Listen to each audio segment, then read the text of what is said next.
Assalamualaikum warahmatullahi wabarakatuh. Adik-adik, pada video kali ini saya akan memberikan kunci jawaban pada tema 8 kelas 4, subtema 3 pembelajaran 4 halaman 152, 153, 155, 157, dan 158. Baik, langsung saja kita jawab di halaman 152. Di halaman 152 ini kita diminta untuk menuliskan cerita tentang Cinderella. Cerita ini kita akan dapat melalui buku atau kita juga bisa dapat melalui internet. Nah, kebetulan saya mendapatkannya dari sebuah internet. Baik, seperti ini ceritanya. Kita perbesar dulu biar kalian bisa baca atau tulis ulang di buku kalian.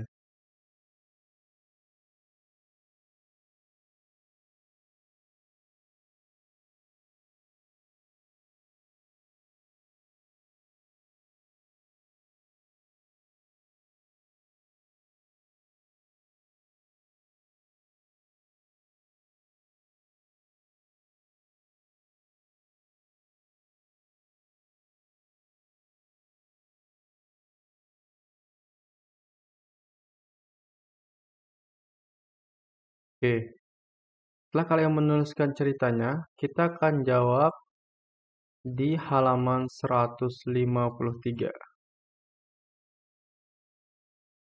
Berdasarkan cerita Cinderlaras, jawab pertanyaan-pertanyaan berikut. Siapakah yang menjadi tokoh utama dalam cerita Cinderlaras? Soal nomor 2, siapakah yang menjadi tokoh pembantu atau tokoh tambahan dalam cinta Cinderlaras? Soal nomor 3, siapakah tokoh yang berperan antagonis dalam cerita Cinderlaras? Yang keempat, mengapa tokoh dalam soal nomor 2 dikatakan berperan antagonis? Soal nomor 5, siapa lawan dari tokoh antagonis? Tuliskan contoh tokoh yang berperan protagonis dalam cerita Cinderlaras. Jawablah pertanyaan di atas pada kolom berikut. Oke, untuk soal nomor 1, jawabannya adalah tokoh utama dalam cerita Cinderlaras adalah Cinderlaras. Jawaban soal nomor 2, tokoh pembantu atau tambahan dalam cerita Cinderlaras yaitu ibu, burung raja wali, ayam, pengawal, dan Raden Putra. Untuk soal nomor 3, jawabannya adalah tokoh antagonis dalam cerita adalah Raden Putra. Jawaban nomor 4, Raden Putra termasuk tokoh antagonis karena menuduh ibu Cinderlaras meracuni adiknya, lalu mengusir ibu Cinderlaras dari istana. Jawaban soal nomor 5, lawan dari tokoh antagonis adalah tokoh protagonis. Tokoh protagonis dalam cerita tersebut yaitu Cinderlaras, ibu, burung raja wali, ayam, dan pengawal. Sekarang kita akan jawab di halaman 154, ayo menulis. Coba kamu ingat kembali pengertian tokoh, tokoh utama, dan tokoh pembantu atau tokoh tambahan.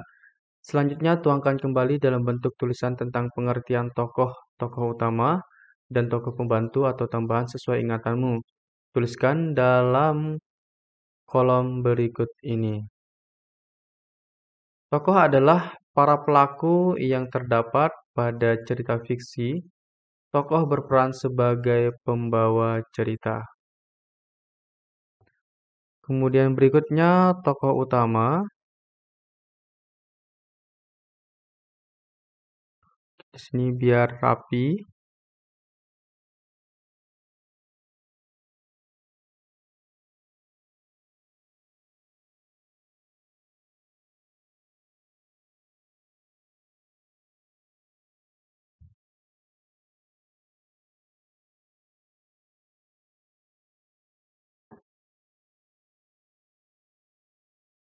Berikutnya tokoh utama adalah tokoh yang mendominasi keseluruhan cerita.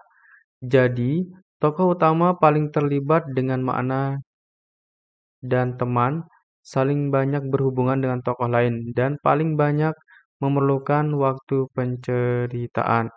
Sebaliknya, tokoh tambahan adalah tokoh yang kehadirannya dalam cerita sekedar mendukung tokoh utama, tetapi permunculannya diperlukan. Berikutnya kita akan menjawab di halaman 155 mengenai corak lingkungan pada tempat kita. Misalkan di sini kamu telah memahami berbagai jenis pekerjaan berdasarkan corak kehidupan penduduk setempat. Lakukan pengamatan terhadap kegiatan ekonomi penduduk di lingkungan sekitarmu, apa saja jenis pekerjaan yang ditekuni penduduk di lingkungan tempat tinggalmu. Apakah semua penduduk di sekitarmu menekuni pekerjaan sesuai corak kehidupan sederhana atau sebaliknya sesuai corak kehidupan modern? Tuliskan kegiatan ekonomi penduduk di lingkungan sekitarmu sesuai hasil pengamatanmu. Buat kesimpulan sesuai dengan corak kehidupan kegiatan ekonomi penduduk di lingkungan sekitarmu. Tuliskan dalam kotak berikut. Oke, ini saya sesuaikan dengan corak kehidupan di lingkungan saya. Di lingkungan saya bercorak kehidupan sederhana. Kegiatan ekonomi penduduk di lingkungan saya sebagian besar sebagai petani, buruh tani, dan peternak. Kesimpulan bahwa kegiatan ekonomi sesuai dengan corak kehidupan masyarakat sekitar. Sekarang kita akan jawab di halaman 157. Ayo renungkan. Apa yang sudah kamu pelajari pada hari ini? Bagaimana perasaanmu saat melakukan kegiatan pada pembelajaran ini? Tuliskan pada kolom berikut.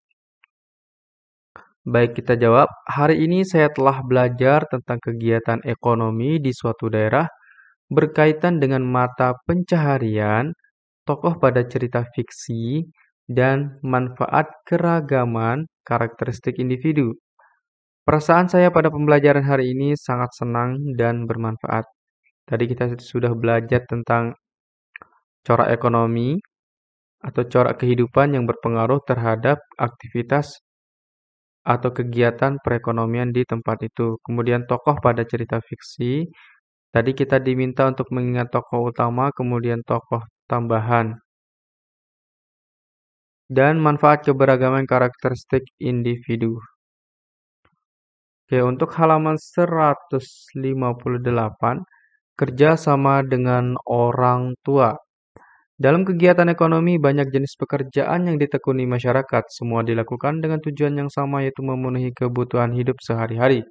Keragaman jenis pekerjaan dalam kegiatan ekonomi masyarakat tersebut sangat penting dalam pemenuhan kebutuhan manusia.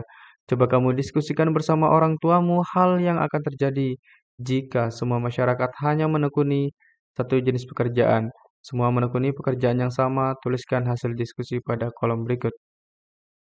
Jika semua masyarakat tetap menekuni satu pekerjaan, contoh seperti pedagang, maka otomatis semua masyarakat akan bersaing dan menjadikan pedagang dengan pedagang lainnya akan terus mengalami penghasilan yang tetap karena semua pedagang tersebut mencari tempat yang banyak pembeli dan penjual.